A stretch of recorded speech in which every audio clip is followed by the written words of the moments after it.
Good morning student. आज मैं आपको पढ़ाने जा रही हूँ क्लास 2 में सब्जेक्ट हिंदी। पिछली कक्षा में हम पेज नंबर 23 पढ़ चुके थे। आज हम पढ़ेंगे 24। बस फिर क्या था, उसने मोची द्वारा जूतों की मरम्मत में काम आने वाली छोटी कीलों का प्रबंध किया। कील काटी, पुड़िया भर कीले थी। दोपहर को जब सब सो गए, वह चप्पलें कीलों की पुड़िया और हथौड़ी लेकर बैठ गया।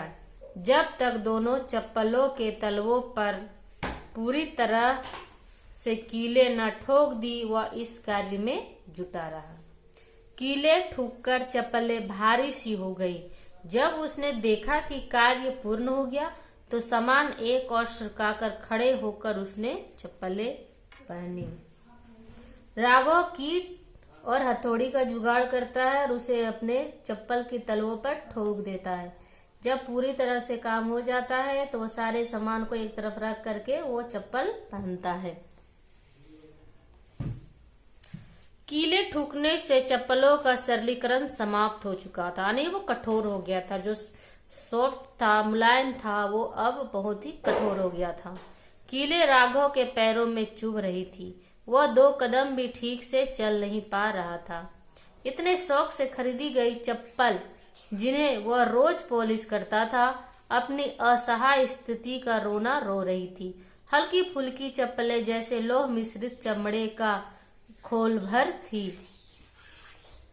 अब वे किसी काम की न थी। आखिर राघव ने अब उनकी मरम्मत जो कर दी थी। अब डर था तो इस बात का कि माँ को चप्पलों की दुर्दशा के विषय में क्या बताएगा, क्योंकि बात छिपने वाली नहीं थी। वो अपने किए पर पछता रहा था। कील ठुकने से चप्पल पहनने लायक नहीं रही थी। वो बहुत भारी हो गई थी और उसके पैरों में चुभ भी रही थी। वो समझ गया था कि वो उससे गलती हो गई है, वो उसे ऐसा नहीं करना चाहिए था। तो उसके बाद वो पछता रहा था। तो बच्चों, अब हम आगे, ये आपका है अर्थ जानना, जैसे ग्रीष्म ऋतु, गर्मियों की ऋतु। इसे आप अपनी कॉपी पे लिखेंगे और याद करेंगे। सही विकल्प के सामने सही का टिक लगाना। यहाँ पे 3 विकल्प दिया हुआ है, जिसमें एक सही है, जिसको आपको टिक करना है। राघव की परीक्षाएं समाप्त हो चुकी थी। पुस्तकें तो क्या हो चुकी थी? पुरानी हो चुकी थी। स्कूल खुलने पर नई पुस्तकें बस्ते में आ बैठेगी। दूसरे साथी की आवश्यकता होती है खेलने कूदने में। ग्रीष्म काल के दिनों में सबसे गंभीर बात यह थी कि दोपहर में राघव के परिजन सो जाया करते थे।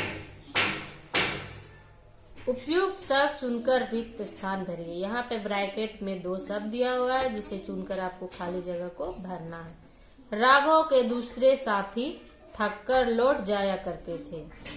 राघव की परीक्षाएं समाप्त हो चुकी थी। एक दिन शाम के समय राघव पिता के साथ बाजार से लौट रहा था। राघव ने सुंदर सी चमड़े की चप्पलें खरीदी थी। तो बच्चों, यहाँ तक आज आपका होमवर्क है। इसे आप अपनी कॉपी में नोट कर लेंगे, साथ ही साथ इसे याद करेंगे। Thank you.